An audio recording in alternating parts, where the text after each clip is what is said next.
आप समझते होंगे बजट आ चुका है। बजट के बाद काफ़ी वैकेंसियों की घोषणा हो चुकी है। लगभग 1 लाख वैकेंसीज का नाम आपने सुना है। कौन कौन सी वैकेंसीज आपको देखने को मिलेंगी, क्या उनमें आने वाला है, सीईटी का जो एग्ज़ाम हुआ था उसका क्या हुआ, सेट का जो एग्ज़ाम है उसका क्या होगा, हाई कोर्ट एलडीसी का जो एग्ज़ाम है वो कब क्या होगा, और जो कॉलेज व्याख्याता की जिसके लिए मेरे चैनल से काफ़ी लोग जुड़े हुए हैं वो भर्ती कब आ रही है, कितनी पोस्ट पे आ रही है, उन सब की चर्चा करने के लिए मैं आप लोगों के बीच आपके सामने आ जाया हूँ। तो आज हम उस पर अपनी चर्चा करेंगे दोस्तों। मैं हूँ अशोक चेची और आप देख रहे हैं आप लोगों का अपना पसंदीदा यूट्यूब चैनल चेची जैजू को। दोस्तों, जैसा कि आपको पता है, हम हर बार जब भी आपसे रूबरू होते हैं तो किसी राजस्थान प्रतियोगी परीक्षाओं में किसी विशेष टॉपिक पर हम चर्चा करते हैं। आज के हमारे चर्चा के विषय भी कुछ ऐसे ही होंगे जिनकी आपको जानकारी लेना शायद आवश्यक, आप समझते होंगे बजट आ चुका है। बजट के बाद काफ़ी वैकेंसियों की घोषणा हो चुकी है। लगभग 1 लाख वैकेंसीज का नाम आपने सुना है। कौन कौन सी वैकेंसीज आपको देखने को मिलेंगी, क्या उनमें आने वाला है, सीईटी का जो एग्ज़ाम हुआ था उसका क्या हुआ, सेट का जो एग्ज़ाम है उसका क्या होगा, हाई कोर्ट एलडीसी का जो एग्ज़ाम है वो कब क्या होगा, और जो कॉलेज व्याख्याता की जिसके लिए मेरे चैनल से काफ़ी लोग जुड़े हुए हैं वो भर्ती कब आ रही है, कितनी पोस्ट पे आ रही है, उन सब की चर्चा करने के लिए मैं आप लोगों के बीच आपके सामने आ जाया हूँ। तो आज हम उस पर अपनी चर्चा करेंगे दोस्तों। तो उस चर्चा को हम शुरू करते हैं। अगर आपको हमारे द्वारा दी गई कोई भी बातें, कोई भी जानकारियाँ पसंद आती हैं और आपको लगता है कि ये चैनल आपके लिए थोड़ी बहुत अहमियत रखता है तो आप तो जाते जाते खुशी के तौर पर एक सब्सक्राइब जरूर दे सकते हैं हमें। आज हम सबसे पहले चर्चा करेंगे आरपीएस असिस्टेंट प्रोफेसर की न्यू वैकेंसी के बारे में। जैसा कि आप सभी को विदित है कि गत वैकेंसी, जो last vacancy RPSC assistant professor 2020 अभी जो कंडक्ट हुई थी उसमें लगभग सभी सब्जेक्ट्स की पोस्टिंग हो चुकी है। कुछ सब्जेक्ट्स बाकी हैं जैसे कि ईएफएम की अभी काउंसलिंग चल रही है, उसके बाद ज्योग्राफी और बीएडीएम 2 की बाकी है। उसके बाद ये भर्ती लगभग पूरी हो जाएगी और इसके बाद हम नई वैकेंसी का, जो अभ्यर्थी मेरे से जुड़े हुए हैं, काफ़ी तादाद में कुछ अभ्यर्थी इस भर्ती से रिलेटेड मेरे जुड़े हुए हैं, तो उन लोगों को बता दूं कि नई वैकेंसी आप लोगों के लिए पूरी तरह से तैयार खड़ी है। नई वैकेंसी 1952 पोस्ट की, मेरे शब्दों पर गौर कीजिएगा दोस्तों, 1952 पोस्टों की भर्ती आरपीएससी लेकर आएगी अब की बार, जो ऐसे अभ्यर्थियों के लिए जो असिस्टेंट प्रोफेसर बनने की कामना रखते हैं। बहुत बड़ी सौगात है दोस्तों, क्योंकि 1952 पोस्टों में 900 और कुछ पोस्ट थी जिनको बढ़ाकर 1952 किया गया। और सोशल साइंस के जो विद्यार्थी, उन लोगों के लिए तो ये सोने पे सुहागा होने वाला है, क्योंकि Hindi, geography, political science, economics, English, ऐसी पोस्ट पे बहुत तादाद में वैकेंसी आ रही है जितनी आज से पहले कभी आई नहीं होगी दोस्तों। 30-40 पोस्ट पे देखने को मिलती थी, अब की बार आपको ये आंकड़ा 100 से भी ऊपर देखने को मिलेगा। तो जो अभ्यर्थी इस वैकेंसी की तैयारी करना चाहते हैं उनके लिए उचित समय अपनी तैयारी को बल देने हेतु, क्योंकि एज फास्ट एज पॉसिबल ये भर्ती कंडक्ट हो सकती है, उस समय मिले या न मिले, और ऐसी भर्ती में बहुत ज़्यादा संयम, बहुत ज़्यादा धैर्य और बहुत समय चाहिए। तो आप लोगों के लिए बहुत परफेक्ट समय इस भर्ती को तैयारी करने का।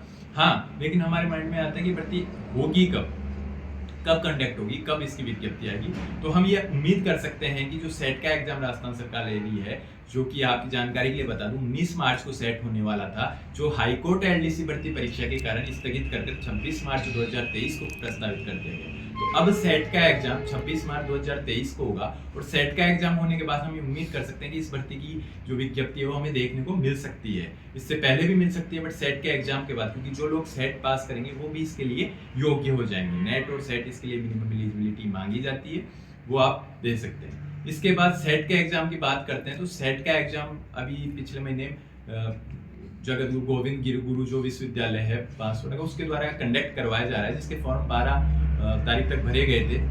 उस एग्जाम में 12 फरवरी तक भरे गए थे, उसका एग्जाम 19 मार्च को होने वाला था, जिसको स्थगित करके 26 मार्च कर दिया गया है। तो उसके लिए आप लोगों को बहुत तैयारी की आवश्यकता है, जो लोग इससे उम्मीद रखते हैं, क्योंकि इसका सिलेबस पूरा नेट वाला है। ये आप ध्यान रखें, नेट का पूरा सिलेबस है, वही पेपर फर्स्ट का पैटर्न है, वही पेपर सेकंड का पैटर्न है, वही लगभग मापदंड तय किए गए हैं। तो आप लोगों को बहुत बहुत बेस्ट विशेष, उससे जुड़ी कोई जानकारी आप जानना चाहते हैं तो आप मुझे कमेंट्स में लिख सकते हैं। मैं आपके कमेंट्स का जवाब तुरंत देने की कोशिश करता हूँ और अभी भी वही वैसा ही करूंगा। तो सेट का एग्जाम 26 तारीख को आ चुका है। तो जो अभ्यर्थी सेट पास करके इसमें उत्तीर्ण होना चाहते हैं उनके लिए जरूरी है अपनी सेट की तैयारी को 4 चांद लगा दें, क्योंकि उसके बाद ही वो असिस्टेंट प्रोफेसर के लिए एलिजिबल हो सकते हैं। ऐसी भर्ती असिस्टेंट प्रोफेसर की शायद ही फिर दोबारा देखने को मिले।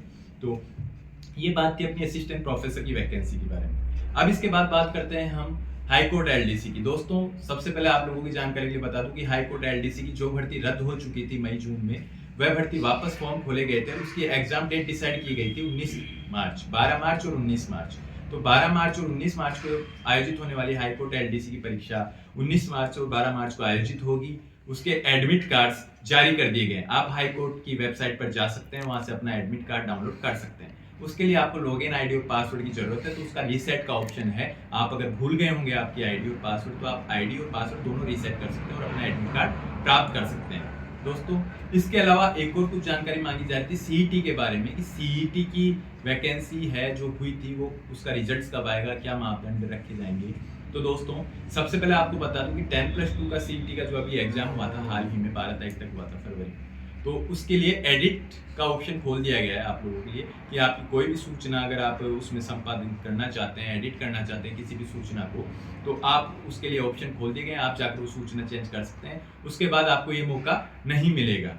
इसके अलावा सीईटी ग्रेजुएशन का एग्जाम जनवरी में हो चुका था और काफी अभ्यर्थी काफी उम्मीद लगाकर बैठे उस एग्जाम से, क्योंकि उस एग्जाम के आधार पर उनको अकाउंटेंट, एसआई, पटवारी कई भर्तियों में बैठने का मौका मिलेगा। तो उनकी जानकारी के लिए बता दूं कि लगभग मार्च में उसका रिजल्ट आ जाएगा। लगभग रिजल्ट आरएसएमएसएसबी ने तैयार कर लिया होगा और मार्च में हम उम्मीद करते हैं कि उसका रिजल्ट हमें देखने को मिल सकता है। कोशिश की जाएगी अधिक अभ्यर्थियों को इसका मौका देने की। कितना क्राइटेरिया रखा जाता है इसके बारे में अभी कोई निश्चित मापदंड तय नहीं किए गए हैं, लेकिन कोशिश शायद यही रहती है कि ऐसे में अब अभ्यर्थी जितना अधिक पास हो सकते हैं, जो भी वो 15 गुना का है, जो भी क्राइटेरिया रखेंगे वो हमें देखने को मिल सकता है। लेकिन इंपॉर्टेंट बात की परिणाम कब आएगा ग्रेजुएशन लेवल का, तो वो मार्च में हमें देखने को मिल सकता है। उसके बाद हमें 10+2 का परिणाम भी देखने को मिल सकता है। 10+2 की कट ऑफ ग्रेजुएशन के मुकाबले थोड़ी कम रहेगी, क्योंकि एलडीसी सरी की कई भर्ती परीक्षाएं उसमें ऐड होंगी, उनके हिसाब से उसमें अभ्यर्थियों को कॉल किया जाएगा, तो उसकी कट ऑफ थोड़ी सी उससे कम देखने को मिल सकती है। तो दोस्तों, ये थी वर्तमान में चल रही जो भर्तियां चल रही है उनके बारे में कुछ जानकारियां। कौन तो सीईटी के बाद जैसे ही सीईटी के रिजल्ट्स आते हैं, हमारे पास कुछ वैकेंसियां देखने को मिलेंगी जो ऑलरेडी पास हो चुकी है, गवर्नमेंट उन वैकेंसी को पास कर चुकी है। और जैसे ही सीईटी के रिजल्ट्स आते हैं, उन वैकेंसियों के एडवर्टाइजमेंट्स आएंगे। आप अपनी योग्यता के अनुसार उनमें एलिजिबिलिटी दिखाएंगे और उन एग्जाम्स की तैयारी करेंगे। तो दोस्तों, ये कुछ जानकारियां थी जो आप लोगों के साथ साझा की हैं। और भी अगर कोई आप जानकारी चाहते हैं इन्हीं से रिलेटेड जो मैं आपको बताना भूल गया है, जो मुझसे चूक हो गई हो, तो आप मुझे कमेंट्स में पूछ सकते हैं, या आगामी कोई भर्ती के बारे में जानना चाहते हैं तो वो भी आप मुझे कमेंट्स में लिख सकते हैं। दोस्तों, और कोई जानकारी हो तो जरूर याद कीजिएगा। इसी प्रकार आप लोगों का प्यार बनाए रखिए। और जैसा कि मैंने पहले आप लोगों को कहा था कि अगर मेरी जानकारी आपको लगती है कि किसी मायने में आपके लिए महत्वपूर्ण है, तो आप अपनी खुशी के रूप में हमें सब्सक्राइब दे सकते हैं। और आपको लगता है कि मेरी जानकारी, अगर आप इतना वीडियो देख रहे हैं उसके बाद भी आपको लगता है कि मेरी जानकारी आप लोगों के लिए इतनी इंपॉर्टेंट नहीं है, तो फिर भी कोई बात नहीं, एक लाइक दबाकर आप हमारा समर्थन कर सकते हैं। दोस्तों, कोई भी जानकारी की जरूर याद कीजिएगा और देखते रहिए हमारा चैनल जय जी जय जी।